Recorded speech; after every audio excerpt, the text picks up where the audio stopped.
यात्रा गर्दै गर्दा बाइक बिग्रेर झन्डै गन्तव्यविहीन भएन। राइट साथीहरू, welcome to my mini vlog. तपाईँहरू सन्चै हुनुहुन्छ होला, म पनि सन्चै छु। यति बेला मेरो साथी भागीरामजी चाहिँ बाइक लिएर मलाई लिनको लागि आइसक्नु भएको छ। साथीहरू, तपाईँहरूलाई लागिरहेको होला आजको हाम्रो यात्रा कहाँसम्मको हो भनेर।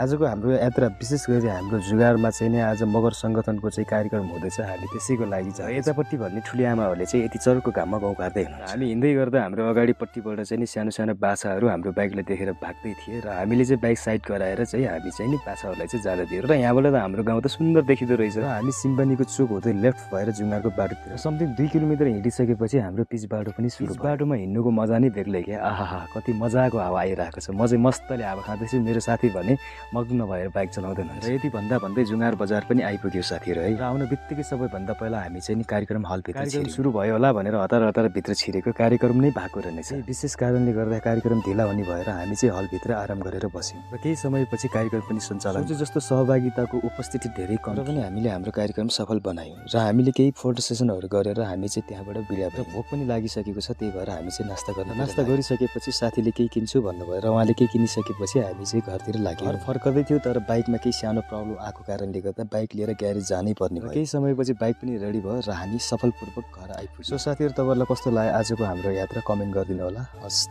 नमस्ते सबैजनालाई, बाई बाई।